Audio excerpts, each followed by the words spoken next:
Good afternoon, YouTube. This is He Knows His Sport, bringing you that heat and that fire.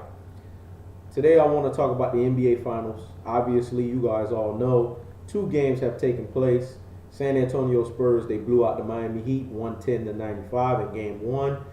Miami Heat responded back in Game 2, which it has that same feeling like Game 6 of last year. Basically, the San Antonios didn't lose.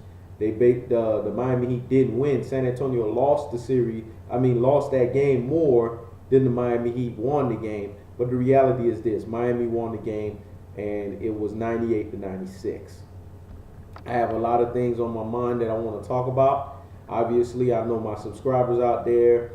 Thank you for subscribing to this page. Those who are interested, those who have been looking at He Knows His Sport. Check me out. Like I said, you can check out the website www.HeKnowsHisSport.com. You can check me out at Facebook. You can follow me at He Knows His Sport. Check me out on Twitter. Follow me at He Knows His Sport. And then you could Google plus me. You can do all of the social media things that you come accustomed to. Just show your boy support in every form and every fashion, because like I said, I'm going to continue to bring you that heat and that fire. Now, let's get back to this series. The reason why I said some of the things that I said is because the reality is this. The Miami Heat, like I said, they're the most overrated team in basketball. LeBron James is the most helped superstar the NBA has ever seen. Everyone wants to sit here and talk about the 35-point barrage the man had in Game 2. His points wouldn't have been nothing if Chris Bosh didn't save the day for him. Once again, Chris Bosh did big boy things that helped save LeBron James. Nobody wants to sit there and talk about that. Everybody wants to sit here and just talk about, oh, the Miami Heat did such great things. I don't want to hear that. At the end of the day, I don't know what game you was watching, because the game that I was watching, Boris Diaw played the most lackadaisical, the most slack defense you could ever see a guy play in the third quarter, and allow LeBron James to shoot 5 open jump shots. It's like LeBron James was basically in a practice gym. It's like he was practicing. Nobody was guarding him. So I don't want to hear, oh, he hit 5 shots. Everybody's always so impressed with this guy's game, like he's so all that. No, nobody was guarding him. They were doing the same thing that they did in Game 7. They reciprocated the same thing in this nonsense in Game 2. And if Boris Diaw was sitting there being afraid of the fact that LeBron James got the foot speed on him, LeBron's not that much faster than him. Yes, I dare say he's not that much faster than Boris Diaw. All Boris Diaw had to do was get in his stuff. Because that's why I tell people, if you want to guard LeBron James, you got to get in his stuff. He doesn't have the best ball handles around. Make him pick up his dribble, get in his face and put the shots, but make him force the shot.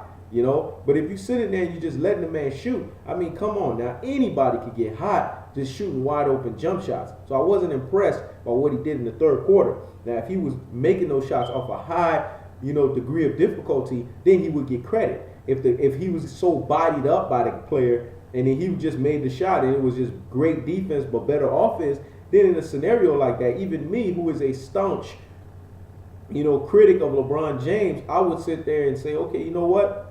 Yeah, he gets some credit for that. But the reality is this: the man took 5 open jumpers. I almost wanted to pull my hair out looking at the stuff that I saw in that game. It was ridiculous. It was nonsense. So for people to sit here and act like the Miami Heat just came in there and took that game, no, they didn't.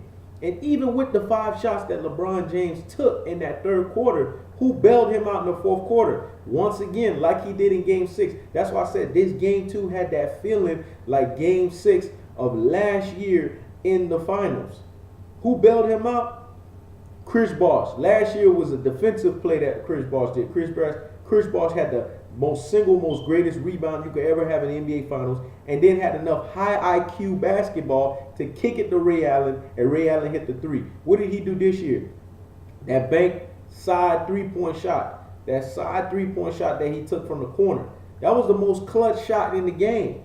And rightfully so, his wife sat there and put a message, big shot, Bosh. I've been telling everybody, man, Bosh is the most important player on the Miami Heat. You guys are starting to see He Knows His Sport knows what He Knows His Sport is talking about. HKHS told you guys that. You know, I told you guys that Chris Bosh is the most important player. And when he is playing on a level like that, remember I gave you guys the scenario. When he's dropping about 18 points and he's putting about 8 rebounds per game, and this series is 18 and 6. But when he's putting numbers comparable to the 18 and 8, the Miami Heat looks damn near unstoppable. It is because of Chris Bosh. Chris Bosh is one of LeBron James' biggest safety blankets. I don't know how many times I got to say this. That's why I'm sick and tired of these bandwagon Miami Heat fans, and I'm sick and tired of all these Miami Heat fans that don't know basketball, that think that the team is LeBron James or bust. No, it's not. LeBron James is the most overrated basketball player. Hence, I call him overrated. He is the most help superstar the NBA has ever seen, because like I've said, and I've been on record saying this before, he has the 2 biggest safety blankets, Dwayne Wade and Chris Bosh. Those guys always find a way to bail his ass out. Yes, I said it, and yes, I will say it again. They always find a way to bail his ass out. I'm sick and tired of people putting this guy, coronating him, saying he is the self-professed King James. I didn't call him no damn king. You know, there's a whole bunch of people out there calling him king. Well, really, his game is nothing but a Prince Popper. The 35 points he scored, San Antonio still would have won that game if Chris Bosh did not hit that 3. Now, enough with the Miami Heat nonsense. San Antonio is the team that I have problems with.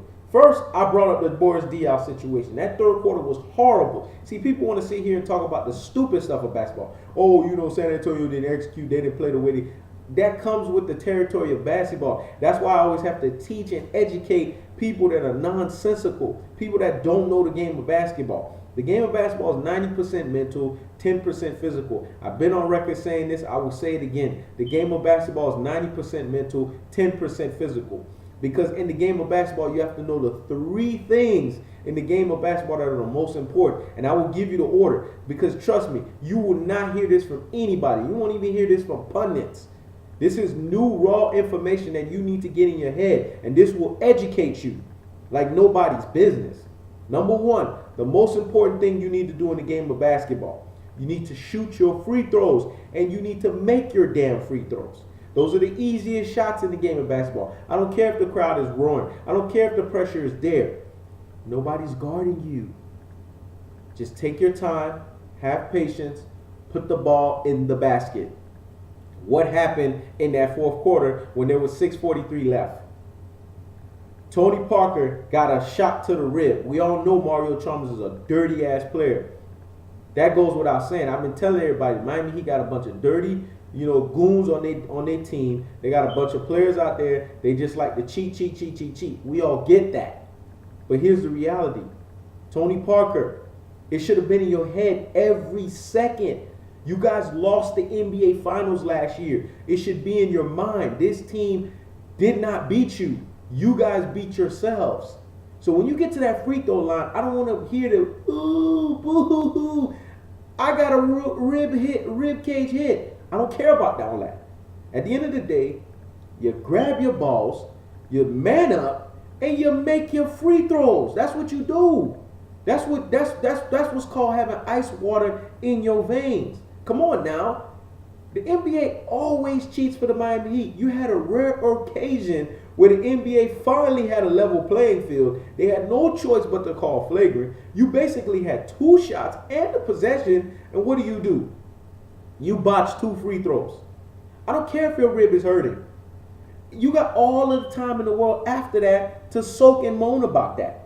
You step to the free throw line, you make those 2 free throws. Let me tell you something about the Miami Heat. Not only are they going to cheat for that team, but when you have a rare opportunity for you to actually get calls in your favor and get freebies like you did on that flagrant possession, no excuses, man. I'm glad you manned up and said there was no excuses. You should have hit the shot. But I don't care about you saying that. You should have just actually did it.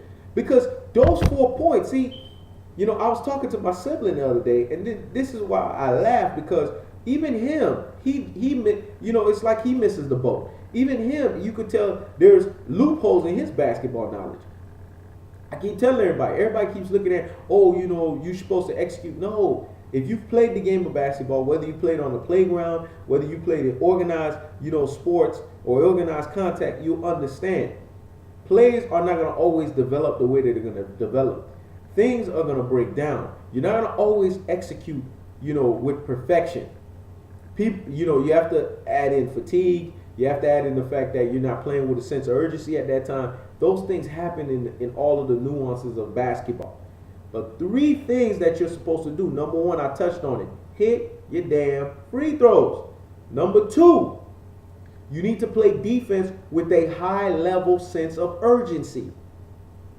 Because if you're not playing defense with effort, hence Boris Diaw sitting there playing lazy defense, like he couldn't move, like he had anvil on his legs, and you sit there and you let LeBron James take 5 wide open shots, what do you think is going to happen? You're going to make him look like what he is not. The most hyped, most overrated basketball player the NBA has ever seen. That's what he looked like.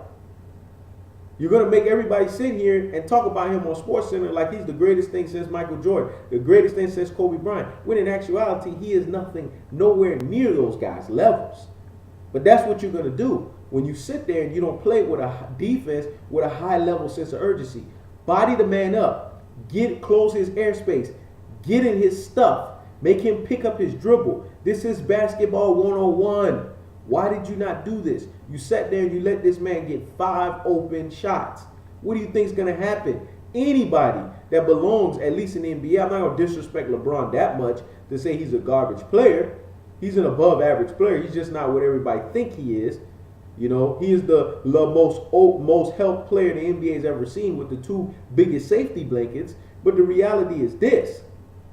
Even he can make 5 wide open shots. When you're sitting there, you didn't guard him. He did this crap in Game 7.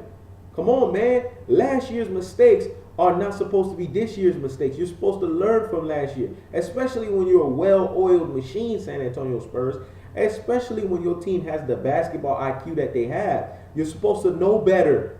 Last year, your whole defensive philosophy or strategy, which I didn't like, was you slagged off of him.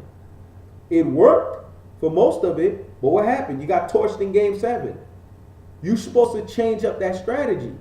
Now your strategy is supposed to be getting his airspace, close it, body him up, make him pick up his dribble. Because if you do that, you make him uncomfortable. Because those shots that he took, he was in a comfortable groove. I mean, come on now. I don't want to hear it.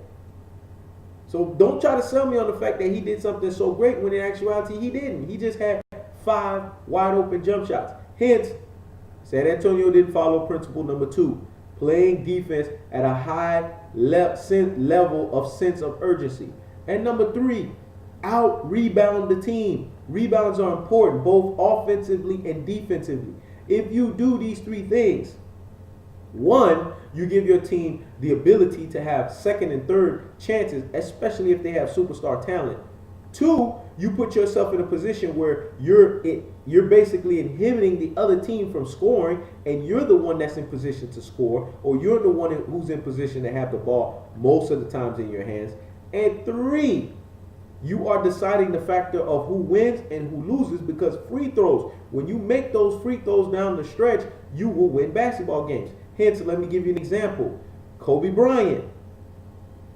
Everybody wants to sit here, even overrated himself, want to bring up the fact, the reason why I need to get on a team that has a bunch of, guys that are quality role players because Kobe shot 6 for 24. No, you la plum plum. Kobe shot 6 for 24. But the 3 things that I just talked about, he covered.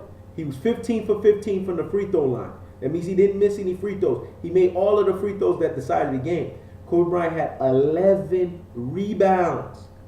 And he locked down Rajon Rondo from quarter 2 to quarter 4. Hence, the philosophy that I just gave you guys worked. It applied. Kobe Bryant made all his free throws. He played defense at a high level sense of urgency. And what did he do? He rebounded the basketball. Those are the 3 things that spell success.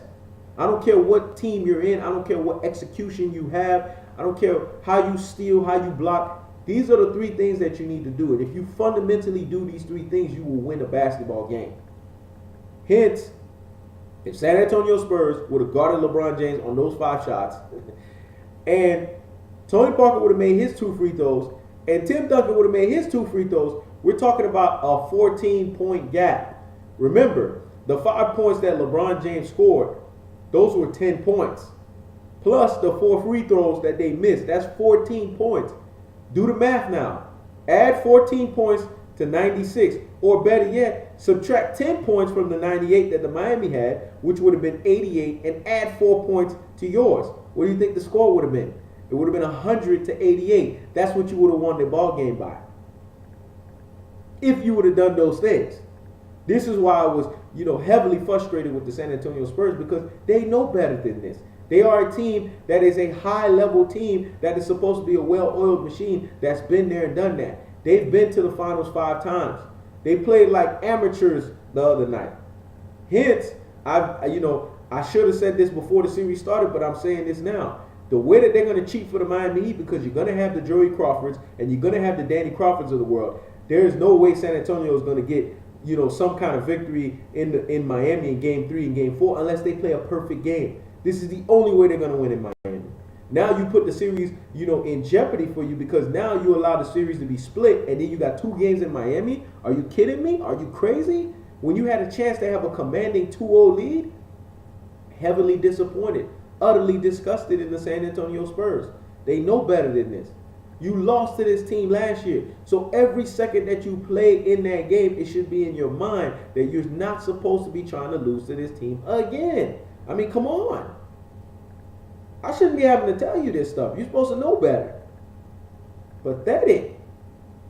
Now, something I got to say about LeBron James after I just talked about this Rudy Poo series that's going on. We obviously know they're going to cheat for Miami. We obviously know Miami's going to get about 35 calls per game in both Game 3 and Game 4 total as a team. But I don't even know if I want to watch those games, to be honest with you. But I'm going to watch nevertheless because I'm a fan of the game. But from the realist aspect, we all know they're going to start cheating for the Heat. Because, what did I say? The NBA is going to go 2 routes. Either they were going to go the Durant route. He won the MVP. He was going to get the title. They could have marketed off of that. Or they were going to go the other route. And just say, you know what? The Heat right now, they're the hottest thing since sliced bread. Let's try to get the 3P, because we haven't seen a 3P since 2002. So, I gave those scenarios, and come to find out, He Knows His Sports predictions are always manifesting themselves to be true. Now, the reality is this. A little story that I want to give you guys about LeBron James that you guys didn't know. Back when I got out of the service in 2004, when I came home, I was talking to my 2 siblings. At that time, I'm sorry if I have to put you out there, but hey, it is what it is. You got to get put out there. One of them was the biggest LeBron James fan at the time. He still is. Probably more of a LeBron James fan than I've ever seen in my life. He's the biggest LeBron James apologist. Sometimes when you talk to this guy, it's like you just want to, you feel like you lose brain cells, because there's not going to be no sense of rationality. There's not going to be no sense of unbiased. Everything's going to be unbiased. And that's what you notice from LeBron apologists, bandwagon Heat fans, because that's what they are. I didn't see nobody supporting the Heat until LeBron came on this team. And just a bunch of people that just don't know basketball like LeBron James. Now, when I came from the service, this brother sat here, he was telling me LeBron James is the greatest thing to ever play. He's going to win the title his first year. The other one was on the bandwagon. I guess he bought the nonsensical stuff that the eldest one was talking about, and he just went ahead and just said, "Oh yeah, LeBron James, man, he's just a great talent."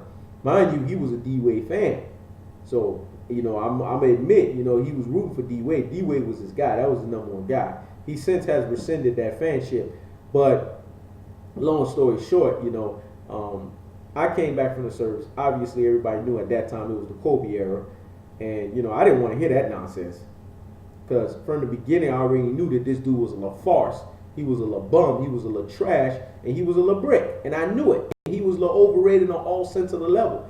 And I told those guys in 03 and 04, I said, look, this guy, LeBron James, that you guys are so professing right now, he is not going to be the player that you guys think he's going to be. And I was right. For the first 8 years of this man's career, the man didn't win nothing. Every year for the first 8 years of his career, I was looking more and more right. Because I remember he said LeBron was going to win the first year. I remember he said LeBron was going to win the third year, disrespecting Kobe Bryant, acting like Kobe Bryant didn't exist. When Kobe Bryant, everybody knows Kobe Bryant was running the NBA at that time. And man, I miss those Kobe eras because Kobe used to play against true competition. You know, Paul Pierce, the truth. You know, Vince Saturday. You know, half man, half amazing. You know, AI, T Mac. I mean, come on, man. That's when basketball was basketball, boy. But anyways, that's a subject within itself. I would have to do another video separate to talk about that because this era is just a bunch of Rudy Poo trash. But anyways, you know, he said LeBron was going to win the first year. He got that wrong. He said LeBron was going to win the third year. Got that wrong. He said LeBron was going to win the fifth year. Got that wrong. He said LeBron was going to win the seventh year. Got that wrong. He said LeBron was going to win the eighth year. Got that wrong. This is what I told him. See, I've been right about LeBron James, dissecting this guy since 03-04. I'm the only person. Skip Bayless has been, you know, probably the second most correct person about LeBron James in terms of his stretch. But even he started his criticism in 06. My criticism of LeBron James started when he first came out. It's just there was no, you know, YouTube like the way it is now for me to really have put it out there the way it was in 03-04. For me to really put it out there and to tell you guys what my prediction was. But from 03-04, I've been right about this guy. And I'm going to show you how. Because some of you guys might look at this and say, well, he won a title, so what you're saying has been disqualified. No. Listen. Not only was I right when my siblings said he was going to win the first year, I said nope. Third year, nope. Fifth year, nope. 7th year, nope. 8th year, nope. I told him this. In order for LeBron James to win a title, yes, you're getting this information live as we speak. You can ask any one of my siblings. You can ask anybody that's close around me. Anyone. They'll tell you that I said this. In order for LeBron James to win a title, he has to go play with an alpha dog level player such as a Kobe Bryant or a D Wade level that will bring him to the promised land. I said this back in 03-04. What ended up happening in 2009, 2010? LeBron James had the what? We all know what it was. LeBron James had the moment where he choked against the Boston Celtics. What happened in 2010-2011 season? He joined the Miami Heat. Who did he join to play with? Based off of my prediction from 03-04, he went to go play with Dwayne Wade, one of the alpha dogs that I mentioned that would be able to seal the deal for him. What has he seen since then? 2 titles. So everything that I've said about this overrated guy, I've been right about him. Because I knew that him being the #1 guy by himself, he would not be able to get the job done. I knew that he would have to get with an alpha dog of that level, of that high order, in order for that person to be his safety blanket, in order for him to be able to win a title. And that's how this man has won titles. He has gotten with an alpha dog player of a Dwayne Wade category. Because people don't understand what Dwayne Wade has done. Dwayne Wade has been this man's psychologist. I've been on record saying this. Dwayne Wade has gotten this man's mental to a level where I'm not even going to lie. This is not the same superly mentally weak LeBron James that I've seen before. But it's still, LeBron James is still mentally weak. It's just not the same mentally weak LeBron James that, you know, I've seen when he was on Cleveland. The one that I used to thrive for, because the one that I used to know where he used to show his true colors. That he really wasn't clutch and that he was a player who just, you know, he couldn't get it done. Dwayne Wade saved this man's career. And Dwayne Wade's not going to get the credit. And Chris Bosh, to a certain degree, has saved this man's career. They're not going to get the credit. You know why? Everybody's caught up into this LeBron hogwash crap. They don't want to see the truth of what's going on. But me, I'm not like everybody else. I'm a rare breed. HeKnowsHisSport tells you what you need to hear and not what you want to hear. And I'm telling you the truth. The truth of the fact of the matter is what? This man has the 2 biggest safety blankets the NBA has ever seen. But nobody wants to give those guys credit. They want to sit here and give LeBron James credit like he's the second coming of whatever. The reality is this. I've been right about the guy. Not only was I right that he would not win in Cleveland, I said that he had to get with somebody of that level in order for him to win the title. And that was the only way he was going to be able to win the title. Because he damn sure wasn't going to be able to win it by himself. He's not that good enough to do that. Hence, look at game 2. The man drops 35 points, and the Miami Heat would have still lost the game if Tony Parker would have played with some clutch factor, hit his damn 2 free throws. Tim Duncan hit his damn 2 free throws, and only Chris Bosh, scored in the last second, and then Boris Diaw would have played lockdown defense on LeBron in the 3rd quarter and would have stopped those 10 points barrage that LeBron James had. Come on now.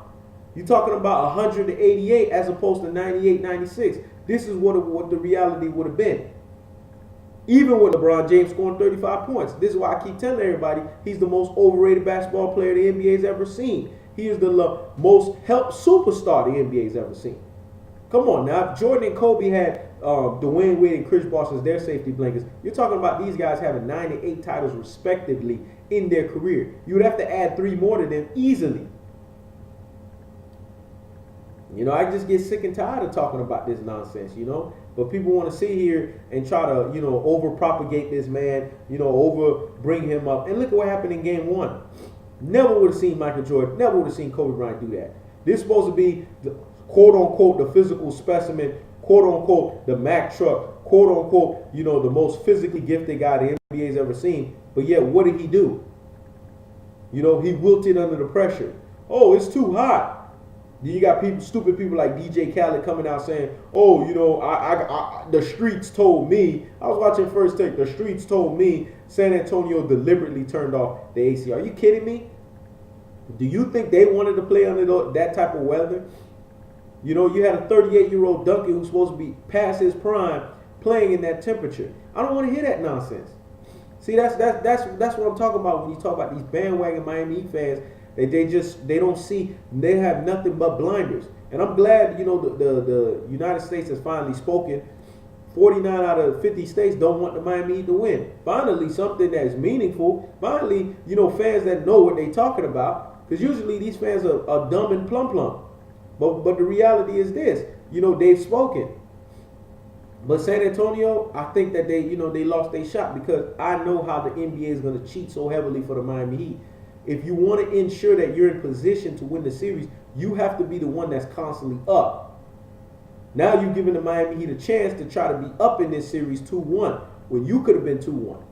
Game 3, I don't know who's going to win. Ultimately, the way the NBA is going to cheat it, if I see Joey Crawford or I see Danny Crawford, automatically I'm going to assume Miami's going to win the game because I already know those guys, they're the goons for Adam Silver, who is the AKA poor man's David Stern, AKA the rigging master. They are going to make sure they rig it so much for the Miami Heat in that game for them to win.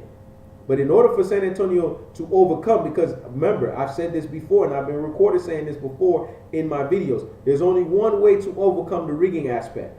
You have to play a perfect game, meaning you have to go out there and burst out with a lead. You have to sustain the lead and you have to continue to play at that level. That is the only way you're going to overcome the rigging. Basically, San Antonio is going to virtually have to play a perfect game. Can they do that? Yes. Do they have enough talent to do that? Yes.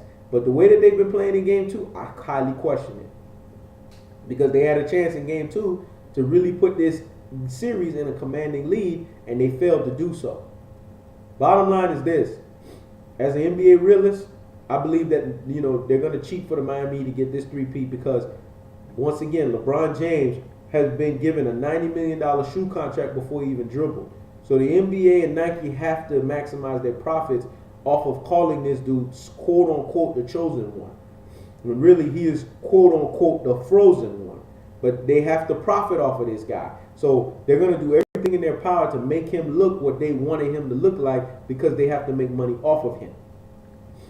But from an NBA fan side standpoint, I really would want the Spurs to win. Because as a fan, if the Spurs win, this guy's legacy will forever take a hit that you could never compare him to the Michael Jordan levels, and you could never compare him to Kobe Bryant, because I'm sick and tired of people disrespecting Kobe. I can't stand that crap. People act like Kobe's not in this league. Kobe's the greatest player of this generation.